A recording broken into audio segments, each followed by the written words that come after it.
Yes, please. A buzzword in the American society at the moment is multiculturalism. And in Southern California, where I live, many of the universities are now, in response to student demands, creating programs, if not departments, of what we call ethnic studies.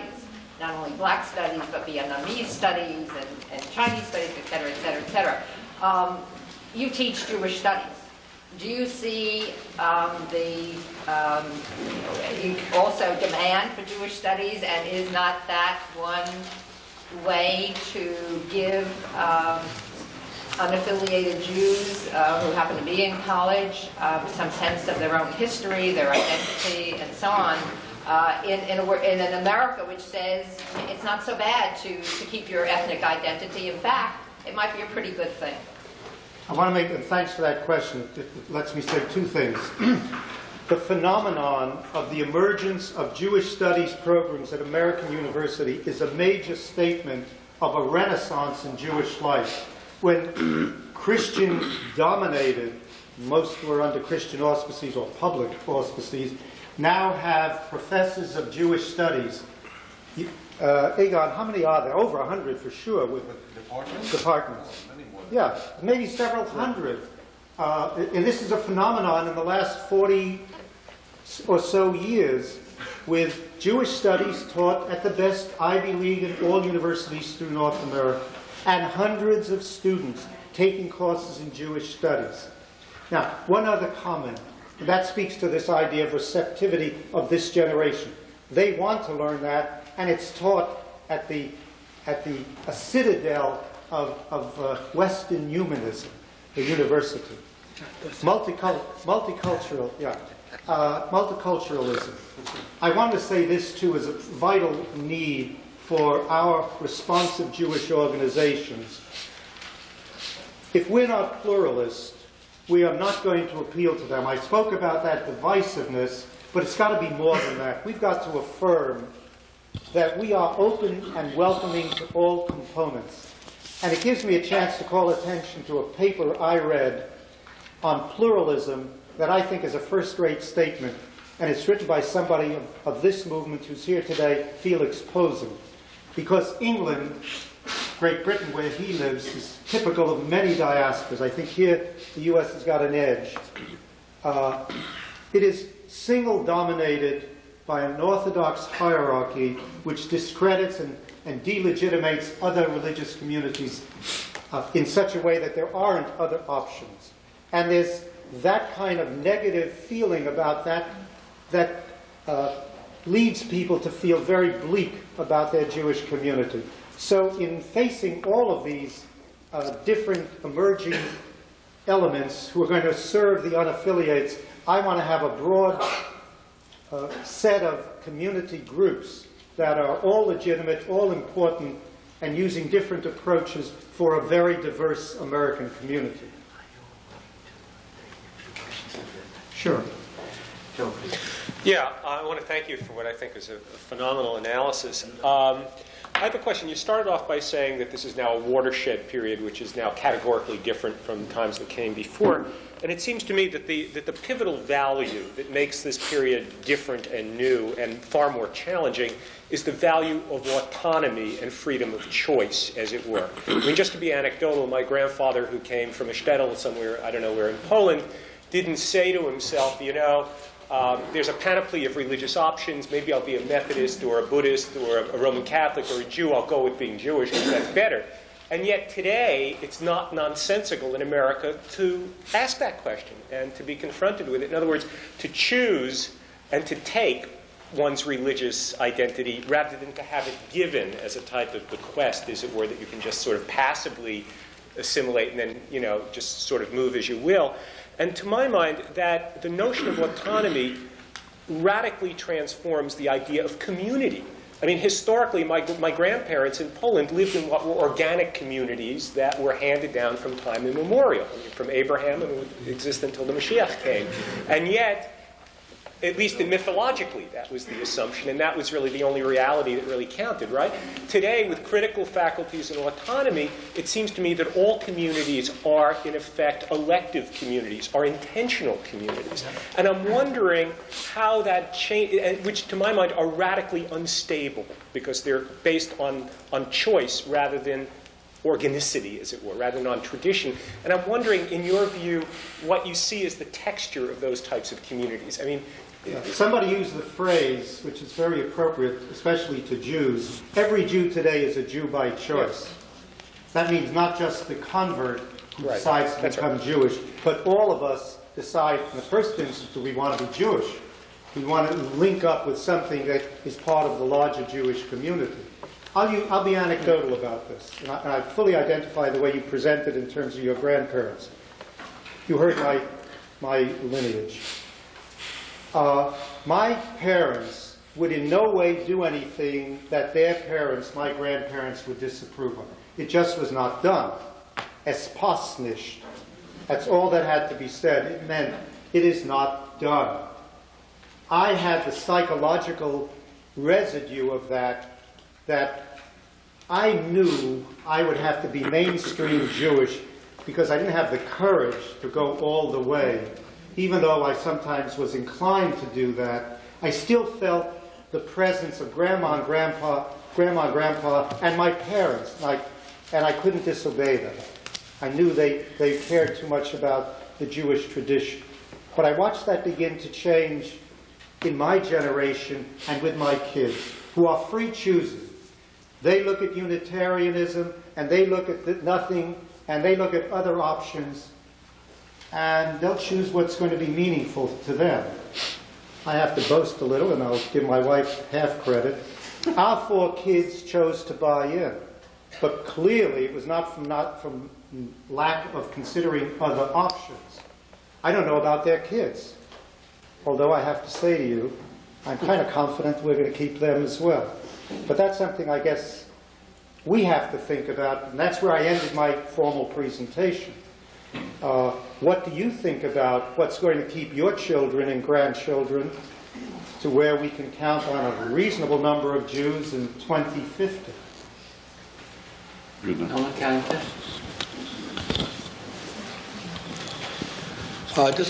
Let me make a passing comment, something that came up.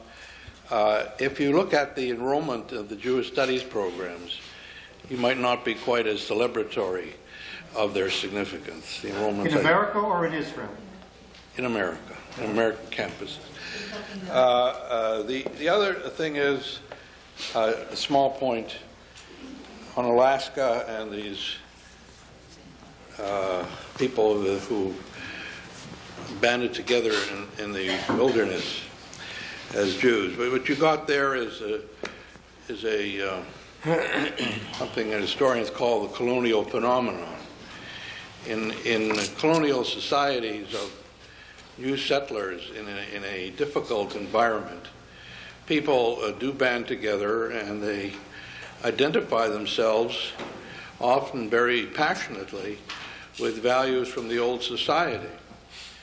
The most fervent imperialists in the British Empire of the 19th century were those who lived in the most remote outposts. But I want to just talk about ask a question, rather, from the general tenor of your very interesting talk. And I found it a little difficult or contradictory.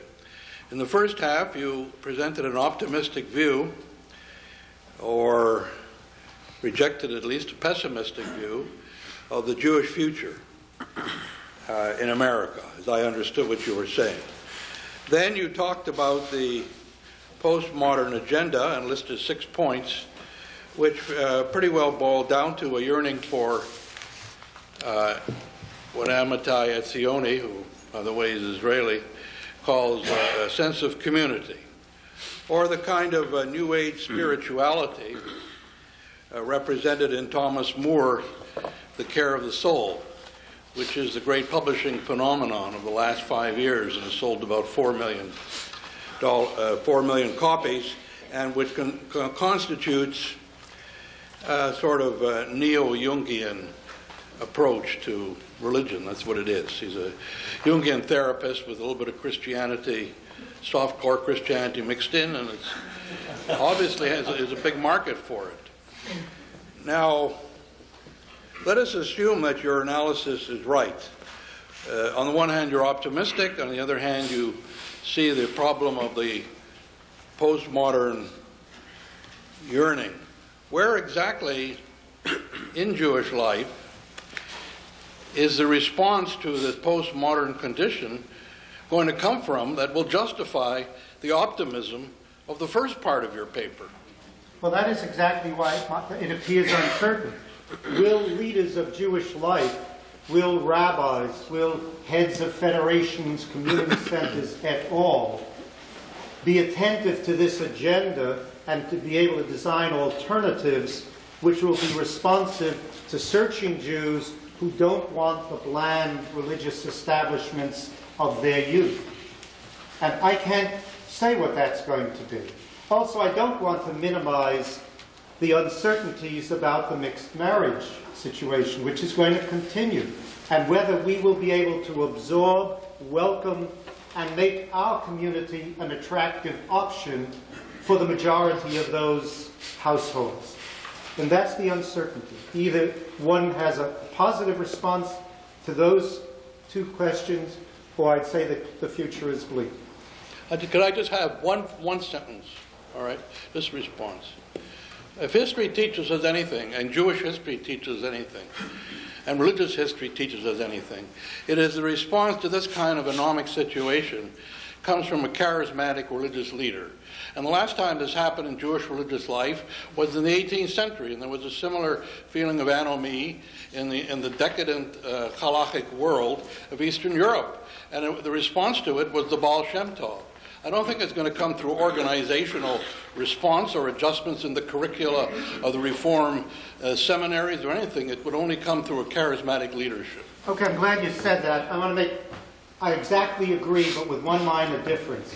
What I described was an agenda for not a charismatic individual. We are in a post-charisma period. That distrust, now I'll explain, that distrust of authority means that at our high degree of individualism, we're not going to be a flock who's going to rally around some dynamic personality. What can happen, we need leaders who learn how to empower people and shape organizations which bring out the potential of people. I was looking for a quote I had that speaks to this kind of way of bringing about a sense of community. That is, the idea of creating such empowering organizations that they have a charismatic effect on the people who are part of it. They find their potential, because what is the definition of charisma? To capture people's attention and help them feel a sense of awe and rising above prior limits. That can happen from a participation in a dynamic organization. And this organization begins to show some evidence of that, and others can do the same. And that's the prescription that I would offer.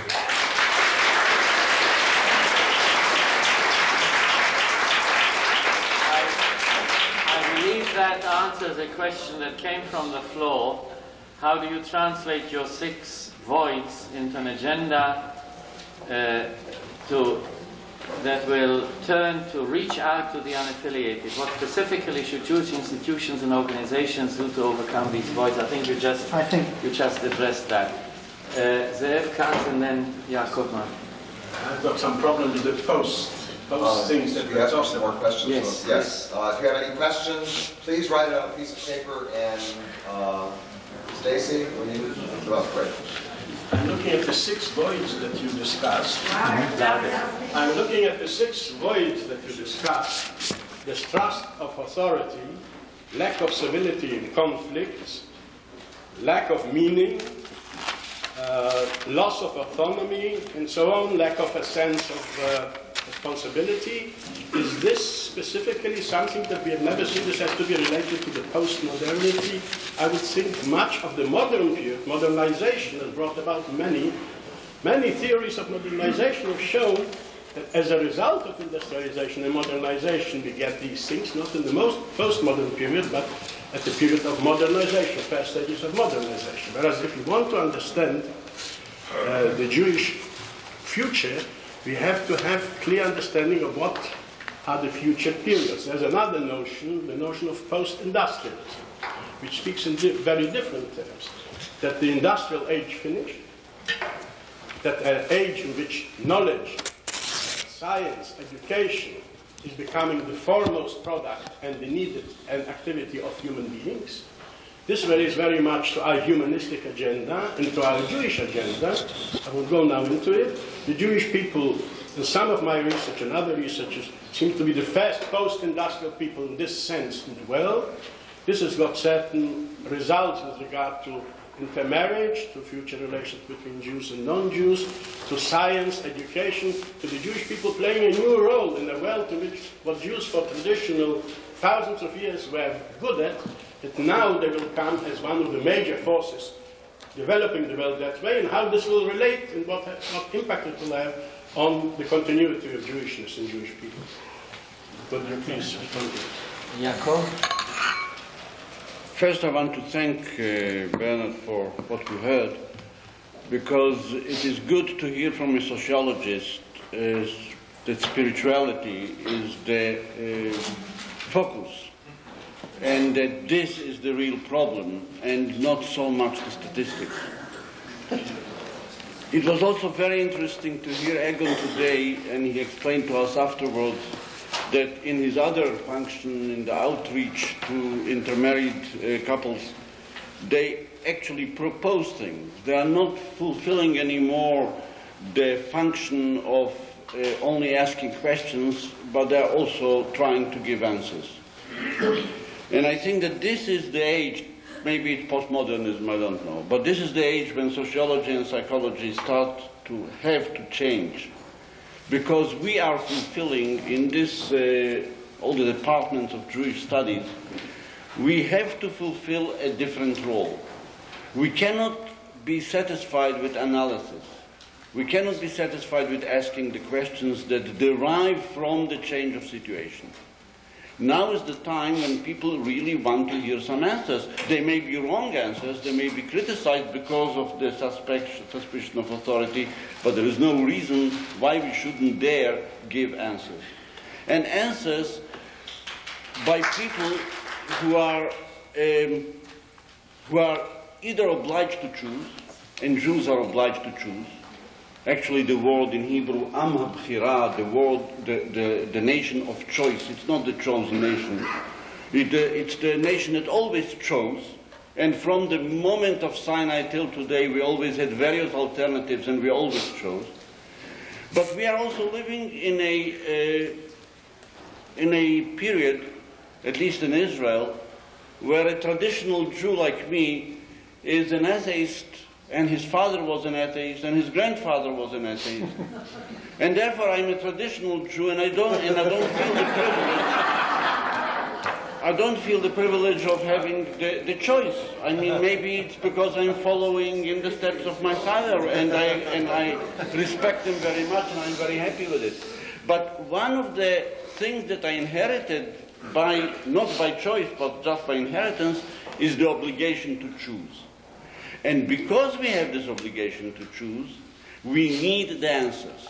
It means we need that this department of Jewish studies should not be only department of studying the Jews, but department that can teach the Jews, that can give answers to the Jews, and we need it. And therefore, maybe you are right, I agree with you, we are post-charismatic period. But this does not mean that we can be satisfied with research. We have to get out of research now. We have to base ourselves on the research that is, not to do away with it, but to use the research for that. And the last point, I also feel that there is a real yearning for spirituality. Because people are workaholics, because people are more and more experts, because they specialize more and more in less and less, they have a real need for an activity of the soul, for a spiritual activity. This spiritual activity is a yearning to something bigger, to something greater than the individual, but not necessarily to something godly or divine.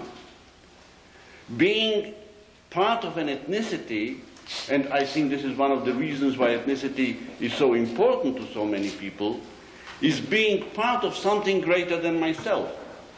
Humanism and nationality go together. There isn't a non-national human. Therefore, our yearning for spirituality is a yearning for an activity. And what this activity is the content of the responses that we have to give. I think that this addresses also two issues that came up from the floor. One is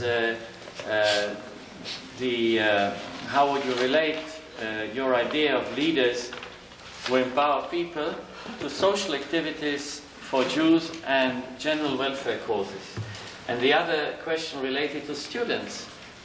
We talk about Jewish studies program and so on. Where do the students come in? How do we address the concerns of the university students? How do we tap into that community to take the intellectual search that we are engaged on to the people whom we educate? Would you like to answer that, and then we'll have one more round? Briefly, I think the university is a place, in response to Yaakov's point also, that there are two types of leaders we need in our society. One who is sufficiently knowledgeable, I'm talking about Jewish education and the Jewish studies professors, and this is how they see their role. We are expert academics who understand in our areas of specialization a lot about aspects of Jewish life. We will present that to you in a non-hortatory way, not to say you should believe everything we say, but we want you to know about this information fully, and then in your choosing capacity, you pick and decide how much of it you want to make meaningful to you.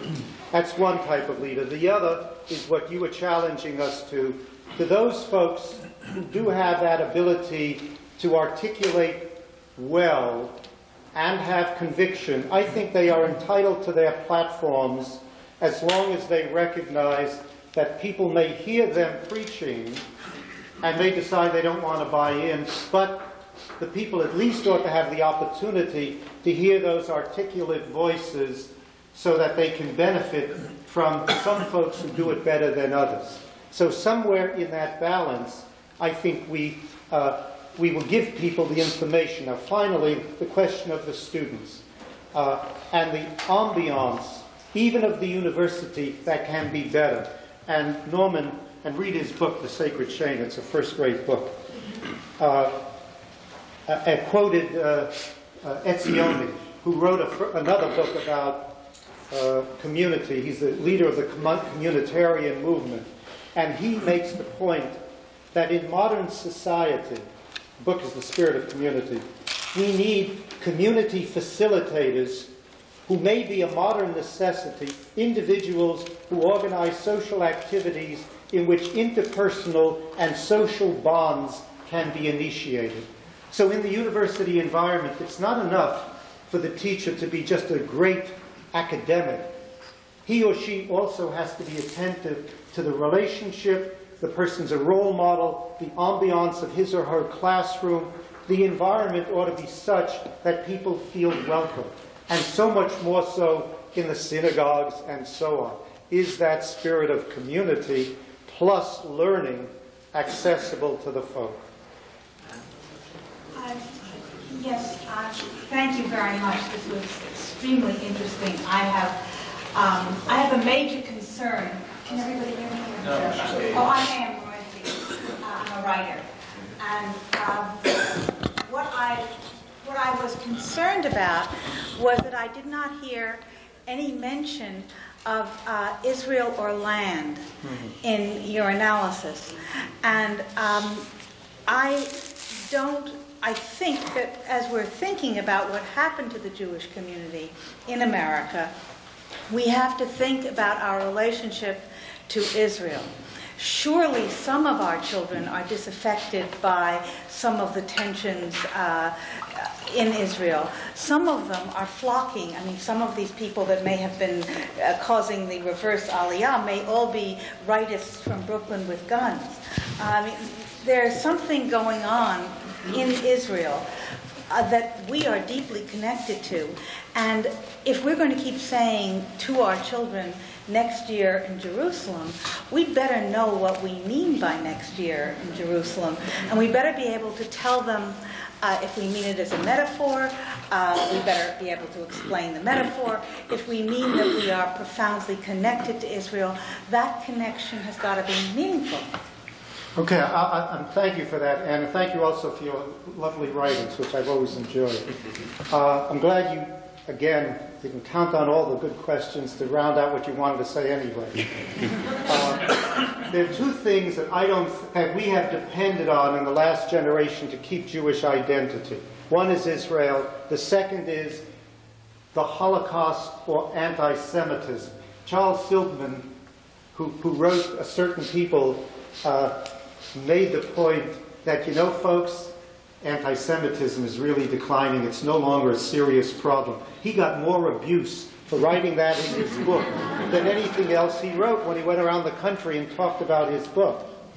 It's almost like Jews can't accept the fact the Goyim don't really hate us desperately, and that's the only and therefore we can count on being Jews because the Goyim will come after us. The reality is that is no longer true, and obviously there are examples of anti-Semitism, but it is not a major phenomenon. It's unlikely it will be, hopefully.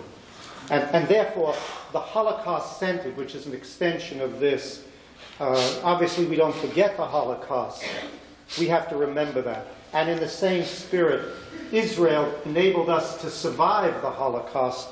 In 1948, the foundation of the Third Jewish Commonwealth, after 1/3 of our people had been massacred, gave us the energy and the capacity to move forward. But that's 50 years ago.